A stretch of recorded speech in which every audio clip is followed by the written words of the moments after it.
Bendiciones para todos, un saludo muy especial de parte de mi familia, de mi esposa y el mío propio, a todos los seguidores del canal y les agradecemos el visitarnos allí en el canal, el like que nos regalan, que es para nosotros importante, ya que nos ayuda a que el algoritmo de estos canales nos mantengan activos y puedan mostrar. Entonces es un regalo que nos hace. Además, si le interesa nuestro contenido y lo quiere descargar, se lo quiere compartir a alguien, sería genial.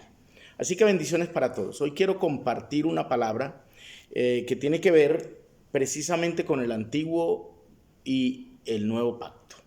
¿Por qué siempre me gusta hablar de este tema? Por una razón muy importante. Porque siento que Dios me ha entregado este mensaje a fin de enseñarlo, a fin de publicarlo, a fin de darlo a conocer, porque hay una confusión en la mente de los hermanos en cuanto a que no saben la mezcla que hay entre ley y gracia, y hay esa discusión de que es que esto es del Antiguo Testamento, esto es del Nuevo, esto es de la ley, esto es de la gracia. Hay esa discusión. Entonces yo quisiera como aclarar un poquito estos puntos, ya que muchas personas han escuchado las enseñanzas del Nuevo Pacto, pero no les ha quedado bien claro. El Señor a través de la oración me revela como una forma más sencilla de dar a entender a las personas, a ver si alcanzamos a dimensionar el pacto en el que estamos viviendo actualmente. Les voy a mostrar una imagen que yo la elaboré así de afán, y es esta. Una imagen que posiblemente ustedes todos la conocen y les recuerda algo. Hacia este lado dice eternidad y en este lado dice eternidad. Allá le escribí algo que dice presente, presente. Es decir, esta sería la eternidad pasada. Está todo este trayecto hasta llegar a la cruz que le recuerda lo que hizo el Señor Jesús con su venida al mundo, que fue el que hizo que se partiera la historia de la humanidad en dos, antes de Cristo y después de Cristo. Para nosotros, los que leemos la palabra de Dios y somos seguidores del Señor, también tenemos que entender que hay un antiguo pacto y hay un nuevo pacto. Existen en esas dispensaciones, cuando Cristo vino bajo la ley, estaba la dispensación de la ley en vigencia. Es la razón por la cual Cristo opera bajo esa dispensación, obedeciendo fielmente la ley. En muchas ocasiones a él lo acusaron de violar la ley. Y lo acusaban porque según ellos trabajaba en sábado. Pero él presenta el sábado como que ellos lo veían como algo que lo adoraban, que lo honraban. Él dijo estas palabras, dijo: mi Padre hasta ahora trabaja y yo trabajo, porque las obras que él vino a hacer, como fue sanar a los enfermos, levantar los paralíticos, abrir la vista a los ciegos, etcétera, él lo hacía con las personas por misericordia de Dios, y a ellos los trató de hipócritas, porque dijo: si su buey cae en un hueco, lo dejan ahí hasta el otro día o lo sacan. Entonces él da a entender que hacer el bien, así sea un día de reposo, no es malo. O sea que él vivía bajo los parámetros de la ley, respetaba la ley. Ellos fueron acusados que porque los discípulos agarraban espigas en el día de reposo, porque iban por el camino y agarraban una espiga, era prohibido caminar, era una cantidad de cosas. Así que el Señor se presenta como el reposo. Él es el reposo de todos los que creemos en Él, porque ese era el reposo del que hablaba, porque todo lo que se hablaba ya hasta el día de reposo es tipo de Cristo, donde usted y yo hoy reposamos. Él fue el que al presentarse dice: venid a mí todos los que estéis trabajados y cargados, que yo los haré descansar. Él es el reposo nuestro, de los que creímos en Él, de los que le recibimos. En este orden de ideas le quiero leer un pasaje de las Santas Escrituras que se encuentra en Jeremías 31:31, donde se profetiza ese nuevo pacto que el Señor iba a hacer con el pueblo de Israel, con el pueblo de Judá, donde dice: He aquí que vienen días, dice Jehová, en los cuales haré un nuevo pacto con la casa de Israel y con la casa de Judá. Y dice, no como el pacto que hice con ellos, con sus padres, porque ellos no permanecieron en mi pacto y yo me desentendí de ellos. Por tanto, este es el pacto que haré con la casa de Israel y con la casa de Judá después de aquellos días. Él promete ese nuevo pacto. Usted sabe que ese nuevo pacto fue celebrado por el Señor y está en capítulo 26 de Mateo, en lo que la iglesia actualmente le llama la Cena del Señor o la institución de la cena. Él, cuando se reúne con sus discípulos para celebrar esa cena, dice la palabra del Señor en Mateo 26, que ahí hay una conversación entre ellos, porque es el primer día de la fiesta de los panes sin levadura, y viendo los discípulos que Jesús está allí, dice, ¿dónde quieres que preparemos para que comamos la Pascua? Era la costumbre de todos los judíos reunirse para comer la Pascua.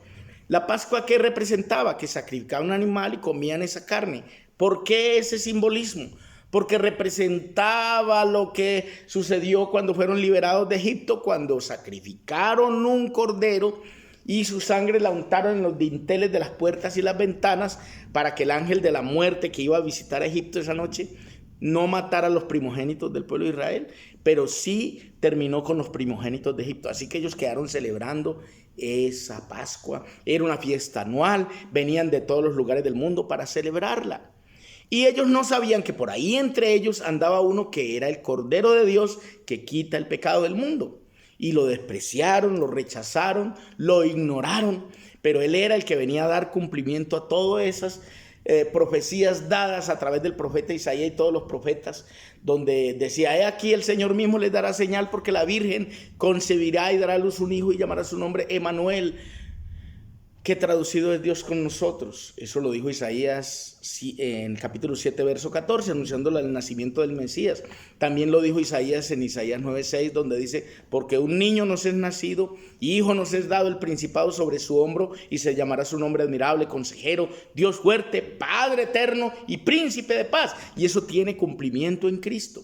Todas esas profecías se cumplían en Él, hasta el momento en que fue colgado en la cruz para entregar su vida y derramar su sangre para perdonar sus pecados y mis pecados. Es por eso que entonces yo le quiero hablar lo que sucede antes de la cruz y después de la cruz. Hoy usted y yo estamos después de la cruz. Antes de la cruz, ¿quién estaba? El pueblo de Israel, el pueblo de Judá, todos aquellos con los cuales Dios trató en lo que la Biblia determina como el antiguo pacto. Un antiguo pacto que se componía de varios pactos transicionales que el Señor había realizado con ellos hasta llegar al pacto de la ley. También, si lo miramos por parte de las dispensaciones, está la dispensación de la inocencia, la dispensación de la conciencia, la dispensación del gobierno humano, etcétera, etcétera, hasta llegar a la dispensación de la ley. Pero cuando se llega a este punto, a la cruz, de ahí en adelante empieza otra dispensación llamada la dispensación de la gracia. Si lo miramos por parte de los pactos, entonces de ahí en adelante empieza otro pacto, que es el nuevo pacto en el cual estamos usted y yo hoy y que había anunciado el Señor, y Él lo celebró, lo profetizó a través de Jeremías 31 y Él celebró ese nuevo pacto. Vaya conmigo para que miremos la palabra. Mateo 26. Está del verso 17 en adelante. Si usted tiene su Biblia en su casa, lo lee y dice el pasaje. Yo voy a adelantarme un poquito para ser más breve. Donde él está celebrando su cena. Dice en el verso 26. Recuerde que es Mateo 26. Dice, mientras comían, tomó Jesús el pan y bendijo y lo partió y dio a sus discípulos y dijo, tomad, comed, esto es mi cuerpo. Sé que la representación del pan que tenían en el lugar santísimo allá, en el lugar santo allá, que estaba representado en el tabernáculo, que había una mesa con unos panes, eso tenía un tipo, tenía una representación, estaba representando o tipificando el cuerpo de Cristo que iba a venir al mundo. Y aquí él lo menciona En el verso 26 dice, lo partió y lo dio a sus discípulos y dijo, tomad, comed, esto es mi cuerpo. O sea que él iba a ser sacrificado, iba a entregar su cuerpo, su vida, para ser partido por los pecados del mundo. Y ahora vamos a leer el verso 27. Y tomando la copa y habiendo dado gracias, les dio diciendo, bebed de ella todos. ¿Todos quiénes? Los que creen, los que la reciban. Bebed de ella todos porque esto es mi sangre, ojo, del nuevo pacto. ¿Qué le recuerda esa palabra? Esa palabra recuerda la promesa que él hizo a través de Jeremías 31 y que se cumplió ahí cuando él está celebrando ese nuevo pacto en su sangre. Él lo dice. Lea otra vez el verso 28, Mateo 26:28. Porque esto es mi pacto, mi sangre del nuevo pacto, que por muchos es derramada para remisión de los pecados. O sea que él con su propia sangre celebró ese pacto. De ahí en adelante, como él dijo que cada que lo hiciéramos estábamos anunciando la muerte de él hasta que él viniera. Entonces, cuando el pueblo hoy día está celebrando lo que llaman la Cena del Señor o la Santa Cena, realmente están celebrando y recordando el nuevo pacto en el que estamos hoy. Ese otro pacto llamado el antiguo quedó atrás de la cruz hacia el principio pasado, ¿sí? Hacia la eternidad pasada, y nosotros estamos después de la cruz cuando empieza la dispensación de la gracia hasta el tiempo en que estamos hoy, que a ese le podemos llamar el tiempo presente, y sigue una trayectoria de la línea del tiempo hacia la eternidad futura, que es lo que está por venir. Pero nosotros estamos en el presente, y al presente la Biblia lo describe como la verdad presente.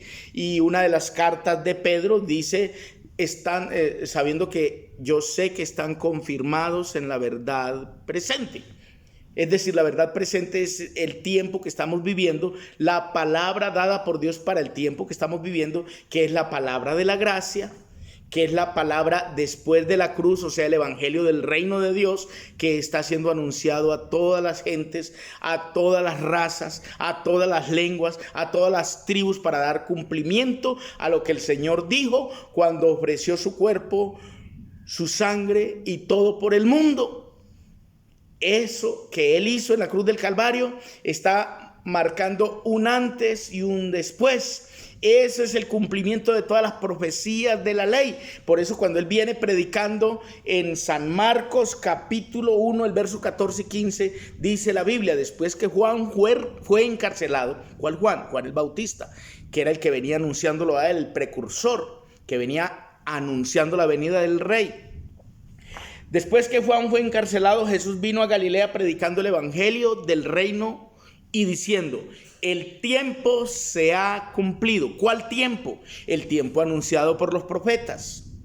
El tiempo profetizado a través de todos los profetas que hablaron acerca de él. Ese tiempo se había cumplido. Dice, el tiempo se ha cumplido y el reino de Dios se ha acercado. ¿Por qué? Porque venía el rey anunciado por el precursor llamado Juan el Bautista, que vino anunciando la venida del rey. Recuerde que cuando un rey iba a ir a alguna nación o a algún otro país, enviaba un hombre adelante, una persona que le llamaban el precursor, para que preparara el camino de su majestad el rey. Y eso fue lo que hizo Juan, esa era la misión de Juan, y él la cumplió al pie de la letra. Para que usted vea que esto es cierto, léalo en Isaías 40, cuando dice la palabra de Dios, que he aquí envío mi mensajero delante de vuestra faz, de vuestro rostro, el cual preparará camino a Jehová.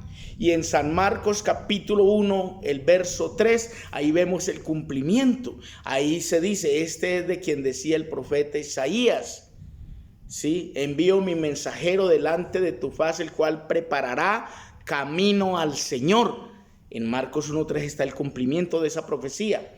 Entonces, hasta ahí, desde ahí hasta llegar a la cruz, que es un espacio pequeño de aproximadamente 30 años o 33 años, que es la vida que toma el Mesías desde que nace y se le cuenta el tiempo hasta que llega a la cruz, que ahí es donde muere, se cuentan más o menos 33 años de su vida. Pero la historia realmente del Nuevo Testamento, que comprende Mateo, Marcos, Lucas y Juan, que es los 4 libros que narran la historia del nacimiento, vida, obra, muerte, sepultura y resurrección de Cristo, realmente esos 4 libros que están escritos dirigidos a diferentes personajes, narran más o menos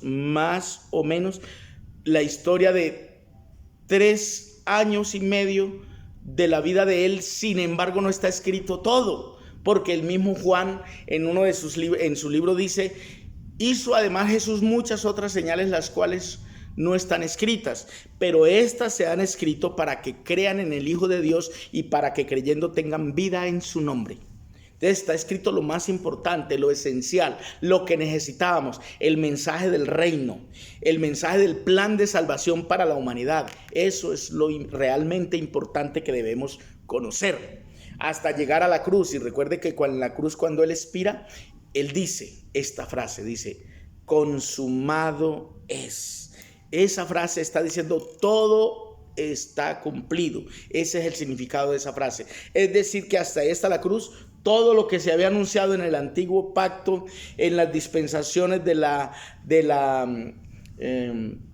dispensación de los primeros padres de Adán y Eva, que era la inocencia, luego la conciencia, luego el gobierno humano con Noé, etcétera, hasta llegar a la ley, en la cruz se cumple. Por eso él dijo consumado es decir, todo se ha cumplido. Ese es el significado de esa palabra. Y de ahí en adelante comienza una nueva historia. A eso la Biblia le llama el Nuevo Testamento, y eso es lo que se llama Nuevo Pacto, donde comienza el Nuevo Pacto, que es sellado con la muerte y la sangre de Cristo. De ahí en adelante comienza la gracia. Por eso San Juan lo describe en San Juan capítulo donde dice: porque la ley por medio de Moisés fue dada, tiempo pasado, pero la gracia y la verdad vinieron por Jesucristo. Quizá una parte pasado para nosotros porque estamos después de la cruz, unos años después de la cruz, para algunos 2000 años, 2000 tanto. Según el calendario hebreo no tenemos la fecha exacta en el momento, pero estamos viviendo en el tiempo presente, que es después de la cruz. La pregunta es: ¿usted vive según los parámetros lo que hay antes de la cruz o después de la cruz? Yo sé que usted va a decir, pues después de la cruz. Si estamos después de la cruz, debemos acogernos a las enseñanzas que hay después de la cruz, que son para usted y para mí. Más concretamente, las enseñanzas de Pablo. Le voy a decir por qué. Porque las enseñanzas de Pablo están dirigidas al pueblo gentil, al cual pertenece usted y pertenezco yo. Porque Pablo es llamado el apóstol a los gentiles. Y dicho esto, como una introducción a las enseñanzas que voy a comenzar a dar a partir de ahora, entonces dejamos por aquí este momento. Ya sabemos que venimos de allá de una eternidad pasada, pasando por las dispensaciones hasta llegar a la dispensación de la ley, finalizando en la cruz cuando termina la dispensación de la ley, y damos comienzo a la dispensación de la gracia hasta llegar al tiempo en el que estamos, y sigue una eternidad en la línea del tiempo hasta el futuro que no conocemos todavía. En la próxima enseñanza les voy a hablar entonces del Concilio de Jerusalén, donde se toman decisiones. La iglesia primitiva toma decisiones, se reúne con sus líderes y toman decisiones respecto a qué se va a acoger el pueblo gentil y qué es lo que va a vivir el pueblo judío. Bendiciones para todos, les amo en el amor del Señor. Dele like a la campanita para que le llegue el contenido. Le cuento que está muy interesante la próxima enseñanza. Bendiciones para todos.